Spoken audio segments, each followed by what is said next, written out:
warahmatullahi wabarakatuh. Rekan-rekan, Dadi Timar kembali hadir ke hadapan panjenengan.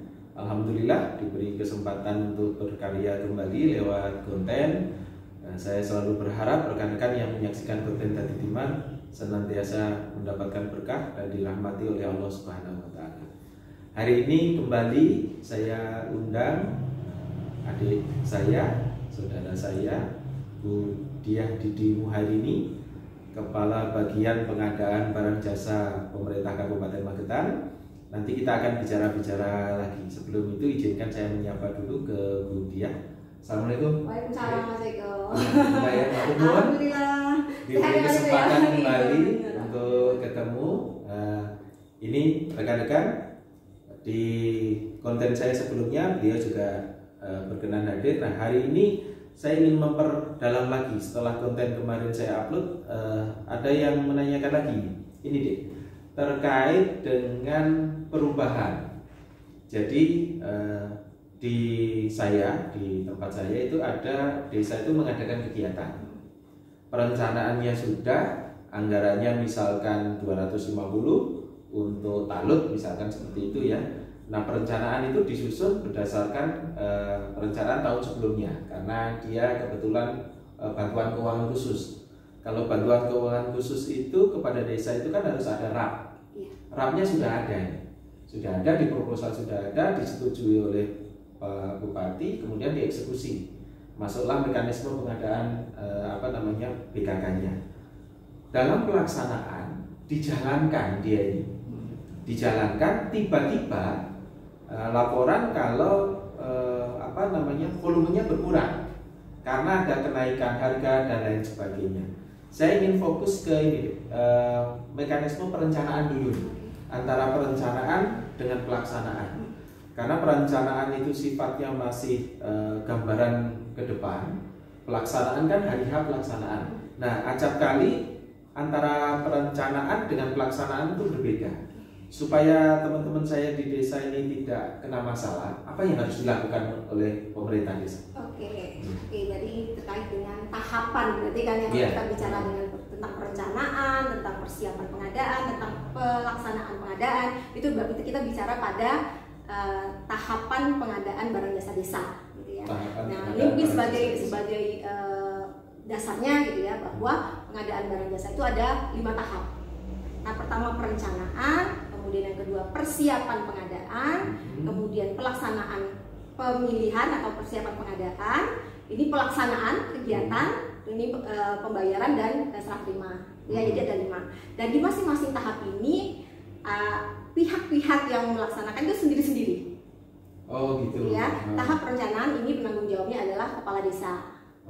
Kemudian di persiapan pengadaan ini kasih KUR yang bertanggung jawab atas kegiatan tersebut. PK-nya, iya, PK-nya kasih KUR. Kemudian yang proses pengadaannya, pemilihan pengadaannya ini TPK.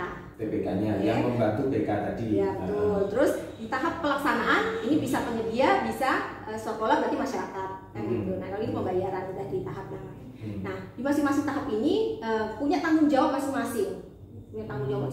Kita perencanaan, kepala desa ini tugasnya saat Musren Bandes, ya kan? Tadi tadi yang Mas Eko bilang sudah ada kegiatannya, sudah ada ya, misalnya talut, sudah ada RAB-nya, benar, memang harus ada gitu. Jadi ketika kita punya kegiatan senilai berapa, itu kan kita tidak mungkin ujuk-ujuk muncul nilai ya Mas ya.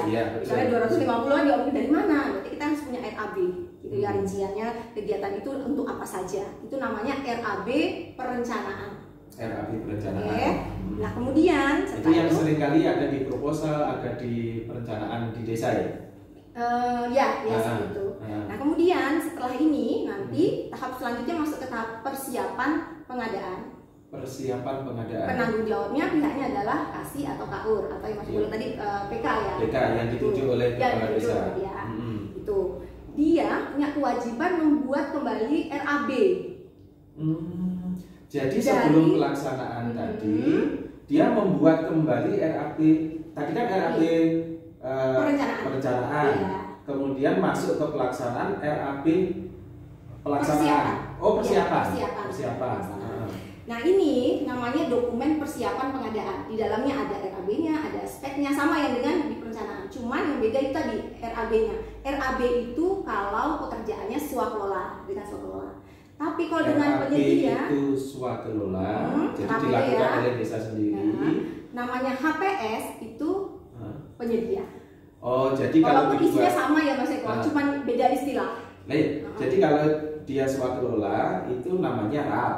Betul. Nah, kalau kerjasama dengan penyedia namanya HPS. Harga perkiraan sendiri, HPS. Jadi sebetulnya sama ini ya. Cuma bedanya satunya dari desa sendiri, satunya dari penyedia.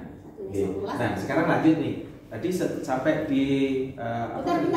Yang ini tadi ya, yang dia disusun oleh si KAUR ini ya. Ketika dia menyusun RAB atau HPS itu, dia harus menggunakan harga terdekat pada saat waktu pelaksanaan.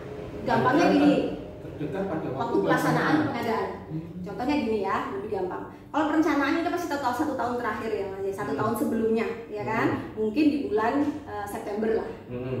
Kalau yang ini, yang di tahap persiapan tadi yang mau disusun oleh KAUR itu tadi, kapan itu pekerjaan itu akan dilaksanakan? Misalkan di Maret tahun berikutnya.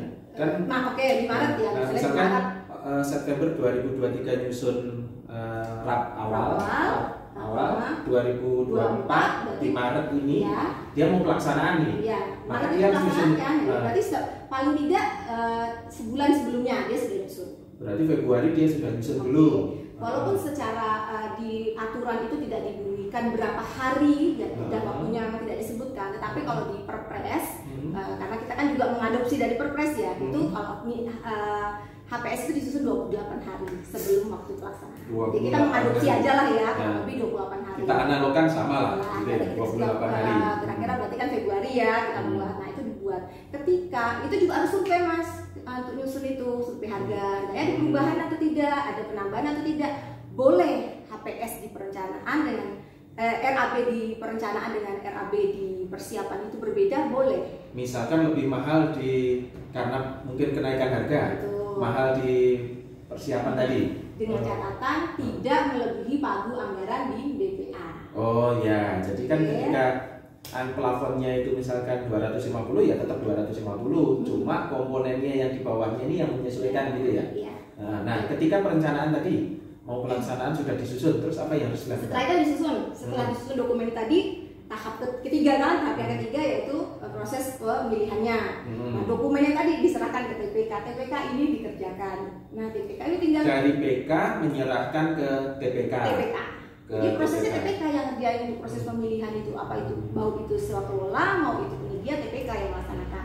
Artinya TPK ini yang mencari kalau misalkan swakelola dia mengerjakan, tukangnya nanti yang sesuai schedule-nya lah, sesuai dengan RAB, tenaga, material gitu ya, alat dan sebagainya, itu TPK yang melaksanakan. Nah, sudah dapat nih, terus yang harus dilakukan, ini harganya sekian. Ternyata ada perubahan. Itu kan berarti sudah di tahap pelaksanaan ya. Berarti misalnya perubahan bisa diadendum. Oh, diadendum. Nah, mungkin yang dimaksud sama Mas Eko tadi, perubahan itu adalah yang adendum. Karena sudah dilaksanakan. Jadi ada 2 perubahan tadi kan, kalau yang mungkin juga perubahan di persiapan ya, bisa juga perubahan terjadi di saat pelaksanaan. Ketika sudah dieksekusi, jalan ya, sudah dilaksanakan, karena ada perubahan ini akhirnya volume bisa berkurang ya. Bisa berkurang, bisa bertambah. Ya. Bertambah itu kalau secara di peraturan desa itu sebenarnya tidak ada bunyi berapa persen dan sebagainya. Kita kembali lagi mengadopsi di Perpres dan di Permen PUPR ya, misalnya itu pekerjaan konstruksi. Apa istilahnya nilai toleransinya? 10%. Jadi misalkan tadinya itu di perencanaan awal itu 100 misalkan, ada perubahan harga. 10%-nya jadi 100. Berarti sekitar taruhlah menjadi 90 misalkan begitu ya, kan turun. Turun. Nah, kalau turun nggak masalah Mas, berapa saja. Yang naik malah maksimal 10. Tapi kalau turun menyesuaikan dengan kondisi real. Iya, realnya berapa, bisa turun banget ya bisa juga. Berarti ketika sudah dilaksanakan RAB-nya tetap menggunakan RAB perencanaan di awal nih. Kan kebanyakan gitu ya. Tahun sebelumnya udah gunakan aja ini, gunakan. Dia nggak nyusun lagi RAB baru nih. Nah tiba-tiba waktu dilaksanakan ada perubahannya gimana ya? Harus disusun. Harus disusun. Itu dokumennya harus disusun. Gitu. Artinya teman-teman yang di desa ya ketika perencanaan boleh di tahun sebelumnya itu silakan rapnya itu digunakan lagi. Tapi kalau mau pelaksanaan nyusun rap lagi. Betul. Nah kadang-kadang ini nggak disusun dianggapnya sulwes ono rap sebelumnya gitu. Artinya dianggapnya itu sudah ada rap sebelumnya. Gini loh Mas Eko, yang sering kali saya temukan ketika saya turun ke desa itu ya, pemahaman teman-teman terkait pengadaan barang desa itu dianggap, nah yang namanya pengadaan itu ketika proses pengadaannya toh, jadi proses ketika kita beli atau kita bangun, itulah namanya pengadaan. Padahal pengadaan itu adalah tahapan dimulai dari perencanaan, persiapan, pelaksanaan, ya kan, ya. Sampai pembayaran tadi. Artinya 5 tahap itu tadi. Iya, dan di setiap tahap itu ada dokumennya. Gitu.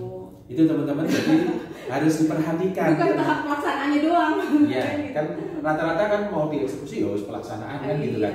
Nah ini gini, karena kita dibatasi waktu ya, saya minta sarannya Bu Dian terkait dengan apa yang harus dilakukan pemerintah desa supaya nggak muncul permasalahan di pengadaan khususnya fisik. Untuk yang fisik. Khusus yang fisik ya. Kita untuk pekerjaan fisik itu kita harus punya ya pertama kan, dan tahapannya harus segala ya, semua tahapan dari perencanaan, persiapan, pelaksanaan gitu ya, sampai dengan serah terima. Itu kita harus punya HPS atau RAB tergantung pekerjaan ini dengan swakelola atau dengan penyedia. Ada spesifikasi. Ya, terus ada lagi kalau dengan penyedia harus ada disusun rancangan kontrak. Rancangan kontrak gitu.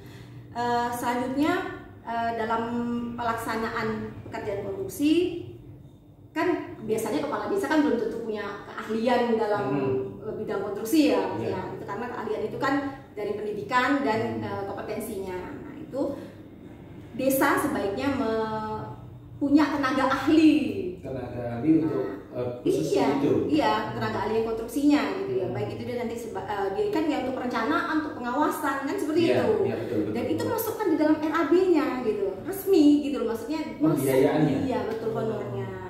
Tenaga ahli untuk khusus yang untuk konstruksi boleh, tambahkan tenaga ahli misalnya terkait dengan proses pengadaannya juga bisa gitu ya, atau memang terkait dengan administrasi dan lain itu boleh. Jadi tidak melarang, tidak disalahkan gitu, karena biaya umum itu dalam suatu pekerjaan konstruksi itu kan ada persentasenya lah gitu ya, termasuk dengan perencanaan gitu ya. Kalau di kami sudah kita atur itu sekian persen dari berarti kan ngambil dari situ.